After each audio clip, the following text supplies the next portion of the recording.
नमस्कार, मी हर्षदा स्वकुळ. आतापर्यंत आपण सुप्रीम कोर्टात सुरू असलेली शिवसेनेच्या पक्षचिन्ह आणि नावाबद्दलची केस जवळून फॉलो करतोय.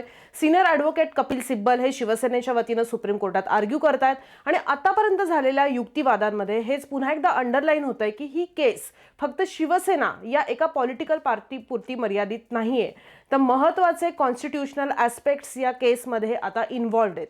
तुम्हाला वाटेल की सध्या आपण याच केसबद्दल एवढं का बोलतोय, त्याचेच वेगवेगळे ॲस्पेक्ट्स का अॅनालाइज करतोय, याचं कारण हा प्रश्न आता फक्त शिवसेना विरुद्ध शिंदे गट एवढाच राहिलेला नाहीये.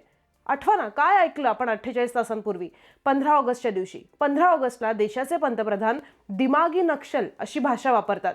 स्वातंत्र्य दिनाच्या दिवशी, ज्या दिवशी देशाच्या लोकशाहीचा, संविधानाचा आणि नागरिकांच्या अधिकारांचा उत्सव साजरा केला जातो, त्या दिवशी हा शब्द लेजिटिमाइज होतो. या शब्दाचा रोख अर्थातच सत्तेला प्रश्न विचारणाऱ्यांच्या वर आहे, हे आता शेवट पोरगही सांगेल. तेव्हा प्रश्न आणखीन गंभीर होतो ना, की सत्तेला प्रश्न विचारणं ही लोकशाहीची ताकद आहे, की आता तोच प्रश्न विचारणारा कधी देशद्रोही होतो, कधी निभागी नक्षल ठरवला जातो. आणि इथेच या शिवसेना केसचं महत्त्व समजतं. कारण सत्ता फक्त निवडणूक जिंकून मिळत नाही, सत्ता टिकवण्यासाठी कोणते कॉन्स्टिट्यूशनल रूल्स आहेत, पक्ष कुणाचा मानायचा, बंडखोरांना पक्षाची ओळख कधी मिळू शकते आणि निवडणूक आयोगाची भूमिका नेमकी कुठपर्यंत आहे, या सगळ्याची उत्तरं सुप्रीम कोर्टाच्या या सुनावणीतून स्पष्ट होऊ शकतात. एक प्रकारे सत्तेच्या काही ॲस्पेक्टचे नियम सुप्रीम कोर्टामधले आत्ता चाललेल्या हिअरिंगमध्ये सेट होऊ शकणार आहेत आणि म्हणून ही केस हिस्टॉरिकल आहे. या केसमधले 3 खूप महत्त्वाचे कॉन्स्टिट्यूशनल ॲस्पेक्ट सांगणारा हा व्हिडिओ आहे. जेव्हा सुप्रीम कोर्ट या 3 गोष्टी क्लिअर करेल, तेव्हा त्याचा स्ट्रेट परिणाम होणार आहे शिंदे गटात गेलेल्या 6 खासदारांवर, राष्ट्रवादी काँग्रेस, TMC, आप या सगळ्या पक्षात सत्तेसाठी झालेल्या बंडांवर. आणि उद्या कोणत्याही पक्षात बंड झालं, फूट पडली किंवा आमदारांनी वेगळा गट केला, तर त्या पक्षाची ओळख कुणाच्या हातात राहणार, याचं उत्तर म्हणजे हे 3 कॉन्स्टिट्यूशनल ॲस्पेक्ट्स आहेत. तुम्ही आत्तापर्यंतच्या युक्तिवादातले काही व्हिडिओ मिस केले असतील तर तुम्ही हा व्हिडिओ बघितला तरी सुद्धा चालेल, कारण याच्या पुढचा युक्तिवाद हा बऱ्याच अंशी या गोष्टींवरच आधारलेला असणार आहे. सगळ्यात पहिला आणि महत्त्वाचा मुद्दा आहे आणि कदाचित या संपूर्ण केसचा बेसिक प्रश्न आहे की पॉलिटिकल पार्टी आणि लेजिस्लेटिव्ह पार्टी एकच असतात का? म्हणजे काय, शिवसेनेचे बहुसंख्य आमदार जर एका गटाबरोबर गेले तर आपोआप तेच संपूर्ण शिवसेना पक्षाचे मालक झाले का?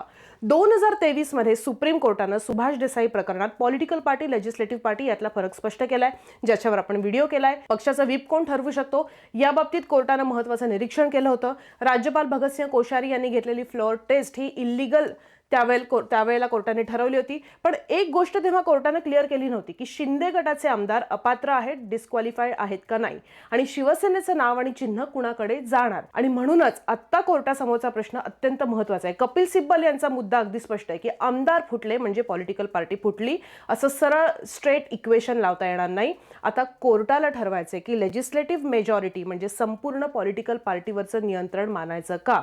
आणि इथे 2 गोष्टी अत्यंत महत्त्वाच्या आहेत. ते म्हणजे एक, जस्टिस बागची यांचं एक स्टेटमेंट आहे की पॉलिटिकल पार्टी म्हणजे पक्षाच्या मूळ संघटनेनं घेतलेला निर्णय महत्त्वाचा असतो. भले लेजिस्लेटिव्ह पार्टीमध्ये मेजॉरिटी असली तरी सुद्धा त्या निर्णयापेक्षा मूळ पॉलिटिकल पार्टीमधला निर्णय महत्त्वाचा असतो, असं एक तोंडी स्टेटमेंट त्यांनी केलं होतं. आणि दुसरी गोष्ट, आयडिओलॉजिकल कॉन्स्टन्सी पण बघितली पाहिजे, ती पण महत्त्वाची आहे. म्हणजे 5 ऑगस्टच्या हिअरिंगमध्ये जस्टिस जॉयमाला बागची यांनी यापेक्षा एक महत्त्वाची गोष्ट सांगितली होती की फक्त आमदार खासदार आमच्याकडे जास्त आहेत हा काही क्रायटेरिया नाही होऊ शकत, फक्त पक्ष आमचाच आहे म्हणायचा. त्या पक्षाची विचारधारा, संघटना, पक्षाची ऑफिशियल ऑर्डर यांनाही महत्त्व असतं. म्हणजे फक्त आमदारांची संख्या जास्त आहे म्हणून त्या गटाला मूळ राजकीय पक्षाच्या आदेशांकडे दुर्लक्ष करता येणार नाही. आणि त्यामुळे पहिला कॉन्स्टिट्यूशनल ॲस्पेक्ट असा आहे की पॉलिटिकल पार्टी आणि लेजिस्लेटिव्ह पार्टी यांच्यात सगळ्यात जास्त कॉन्स्टिट्यूशनल वेटेज कुणाला द्यायचं हे ठरवणारी ही केस आहे. आणि आता येऊयात दुसऱ्या आणि अत्यंत महत्त्वाच्या कॉन्स्टिट्यूशनल प्रश्नाकडे. हा प्रश्न जस्टिस जॉयमाला बागची यांनी उपस्थित केला आणि खरं सांगायचं तर शिवसेना प्रकरणाचा घटनात्मक गाभा याच प्रश्नात दडलेला आहे. जस्टिस बागची यांचा प्रश्न फक्त फूट झाली का इतकाच नाहीये. त्यांचा मुद्दा असा आहे की फुटीची सुरुवात कुठे झाली आणि ती खऱ्या पॉलिटिकल पार्टीपर्यंत खाली झिरपली का, पोहोचली का.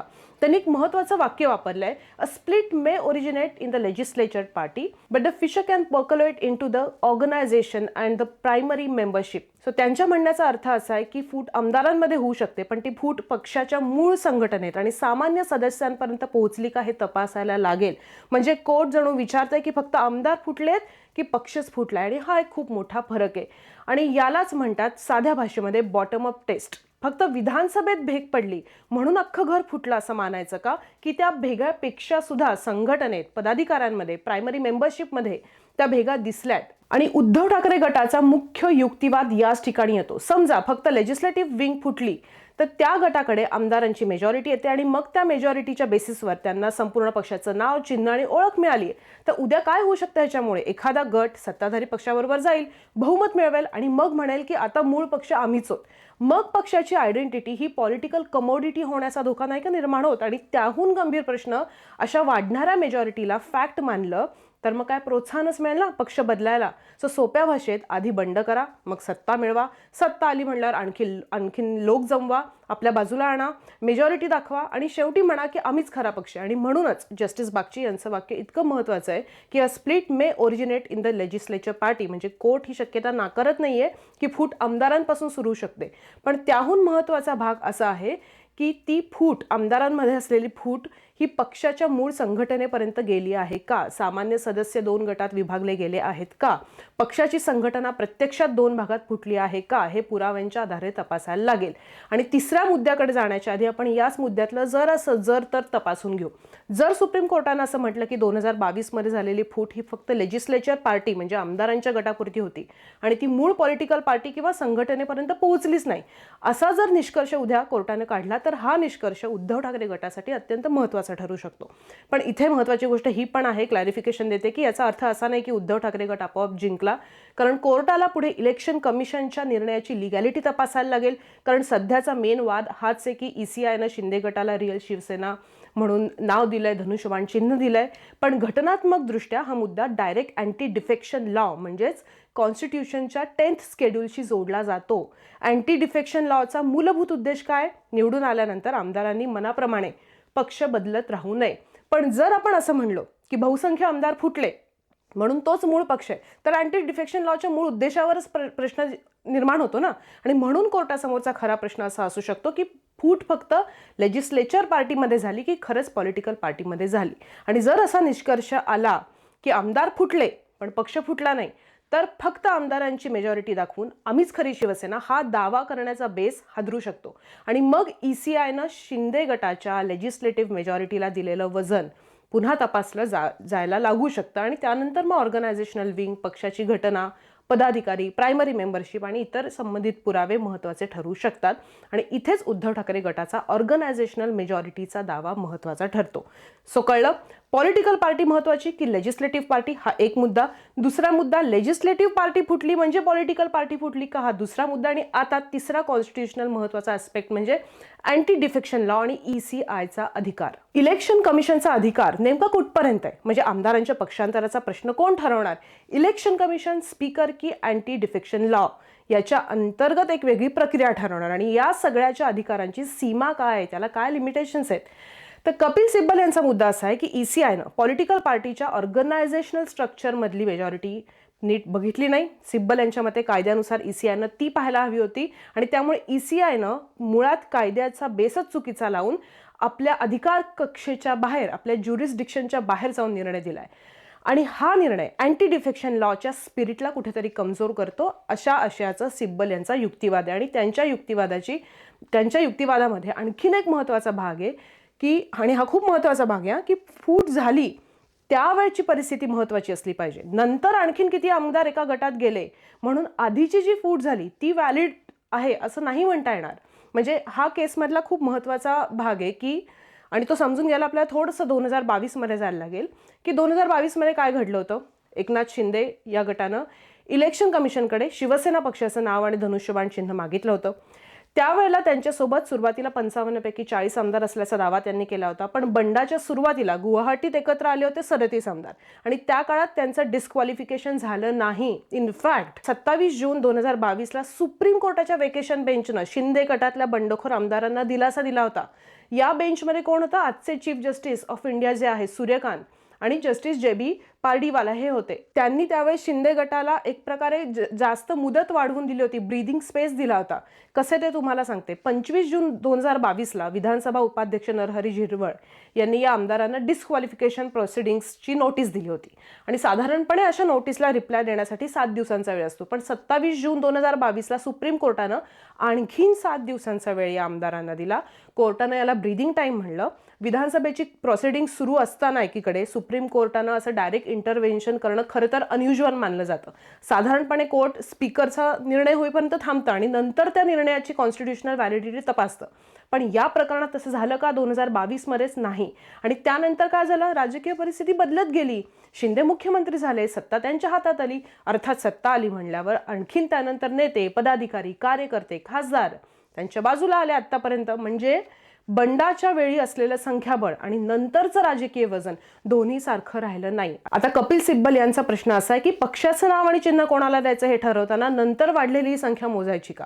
कारण जर तसं केलं तर एक धोकादायक प्रेसिडिंग तयार होऊ शकतं. पहिल्यांदा काही आमदार फुटायचे, सत्ता मिळवायची आणि मग आणखीन आमदार नेते आपल्या बाजूला आणायचे लाईक अ मॅग्नेट, आणि शेवटी वाढवलेली मेजॉरिटी दाखवून म्हणायचं की पक्ष आमचाच आहे. आणि यासाठी त्यांनी राजेंद्र सिंग राणा हे प्रकरण सुद्धा सुप्रीम कोर्टात सांगितलंय. 2003 मध्ये BSP मधून सुरुवातीला 13 आमदार मुलायम सिंग यादव यांच्या समाजवादी पार्टीकडे गेले. नंतर स्पीकरनं डिस्क्वालिफिकेशन डिसिजन पेंडिंग ठेवला. सेम एक्झॅक्टली घडलं होतं शिंदे केसमध्ये. पेंडिंग ठेवला गेला डिस्क्वालिफिकेशन डिसिजन. त्यामुळे आणखी आमदार त्या गटात गेले. संख्या 37 वर गेली आणि त्यानंतर स्पीकरनं त्या फुटीला मान्यता दिली. पण मग सुप्रीम कोर्टानं स्पीकरचा निर्णय बाजूला ठेवला. कोर्टानं सांगितलं की सुरुवातीला जी 13 जणांची फूट होती तीच बेसिकली 1/3 मर्यादा पार करत नव्हती. त्यामुळे नंतर आमदार जोडून आधीची जी फूट आहे ती व्हॅलिड ठरवता येत नाही. याला सिब्बल स्नोबॉलिंग ऑफ लेजिस्लेटर्स म्हणतात. म्हणजे पहिल्यांदा कमी आमदार फुटले, त्यांच्यावर कारवाई झाली नाही, मग आणखी आमदार फुटत गेले, संख्या वाढली आणि शेवटी म्हणायचं आता बहुमत आमच्याकडे. आणि सिब्बल यांच्या मते जर फुटीनंतर वाढलेली संख्या ही पक्षावर दावा करण्याचं बक्षीस ठरली, म्हणजे फूट झाली, संख्या वाढवली, अरे हे तर एक प्रकारे बक्षीस आहे असं ठरलं, तर आमदार फोडण्याला प्रोत्साहन मिळेल आणि मग अँटी डिफेक्शन लॉ म्हणजे 10th शेड्यूल याचा मूळ उद्देश धोक्यात येईल. आणि त्यामुळे सिब्बल यांचं कोर आर्ग्युमेंट आहे की फुटीनंतर किती लोक आपल्या बाजूला आले हा प्रश्न कमी महत्त्वाचा आहे. फूट झाली त्या क्षणी नेमकी परिस्थिती काय होती हा प्रश्न जास्त महत्त्वाचा आहे. सो कळतंय तुम्हाला, हा निकाल फक्त शिवसेनेच्या नावावर आणि धनुष्यबाणावर निर्णय देणारा नाहीये. या निकालातून देशाच्या राजकारणासाठी 4 मोठे प्रिन्सिपल्स स्पष्ट होऊ शकतात. पहिलं, 10th शेड्यूलचा खरा अर्थ. दुसरी गोष्ट, स्पीकर, गव्हर्नर आणि सुप्रीम कोर्ट यांच्या अधिकारांची काय मर्यादा आहे किंवा त्यांना काय अधिकार आहेत, त्यांना कुठपर्यंत अधिकार आहेत जेव्हा अशी पक्षफोडी होते, हे यातनं एक कॉन्स्टिट्युशनल फ्रेमवर्क याचं आणखीन स्पष्ट होऊ शकतं या निर्णयातनं. तिसरी गोष्ट, पक्ष मोठा आहे की आमदारांचं बहुमत, ही गोष्ट स्पष्ट होईल. भविष्यात जर एखाद्या पक्षात बंड झालं तर अंतिम प्रश्न काय असेल? पक्षाची मूळ संघटना मोठी आहे की लेजिस्लेचरमधलं बहुमत? याचं उत्तर या केसच्या निकालातून मिळेल. आणि चौथी गोष्ट, ECI पक्ष कोणाचा हे कसं ठरवणार? आणि शेवटचा पण कदाचित सगळ्यात प्रॅक्टिकल प्रश्न आहे की एखाद्या पक्षात फूट पडली तर इलेक्शन कमिशननं कोणते पुरावे बघायचे? फक्त आमदार खासदारांची संख्या की ऑर्गनायझेशनल मेजॉरिटी? खरा प्रश्न आता असा आहे की who is born first, political party और लेजिस्लेटिव्ह पार्टी? आमदार पक्ष तयार करतात की पक्ष आमदारांना राजकीय ओळख देतो? म्हणजे आज एक फॉर एक्झाम्पल म्हणून सांगते, सपोज मनसेचं उदाहरण घ्या. आता त्यांच्याकडे आमदार खासदार नाहीये, पण पॉलिटिकल पार्टी त्यांची एक्झिस्टन्स त्यांचा आहेच आहे ना. सो लेजिस्लेटिव्ह पार्टीपेक्षा पॉलिटिकल पार्टी मोठी आहे की नाही हे हा निकाल ठरवणार आहे. बहुमत म्हणजेच पक्ष की पक्षाची संघटना त्यापेक्षा मोठी. आणि सगळ्यात महत्त्वाचं, बंड केल्यानंतर स्टेप बाय स्टेप मिळवलेलं बहुमत एखाद्या पक्षाची ओळख मिळवण्याचा कायदेशीर पासपोर्ट होऊ शकतं का? सुप्रीम कोर्ट या प्रश्नांची उत्तरं देईल तेव्हा त्याचा परिणाम फक्त शिवसेनेवर होणार नाही. उद्या राष्ट्रवादी काँग्रेस असो, TMC असो, आप असो किंवा देशातला कुठलाही राजकीय पक्ष त्या पक्षात बंड झालं, फूट पडली, आमदारांचा एक गट वेगळा झाला, तर खरा पक्ष कोणता हे ठरवण्याचे नियम याच निकालातून तयार होणार आहेत. आणि म्हणूनच या केसच्या पुढच्या प्रत्येक सुनावणीकडे फक्त महाराष्ट्राचं नाही तर देशाचंही लक्ष आहे. त्यामुळे या केसच्या आत्तापर्यंत झालेल्या सुनावणींचे सगळे व्हिडिओज तुम्ही जरूर पहा. हा व्हिडिओसुद्धा जास्तीत जास्त लोकांपर्यंत आपल्या या व्हिडिओची यूट्यूबची लिंक कृपया पोहोचवा ही माझी विनंती आहे. धन्यवाद.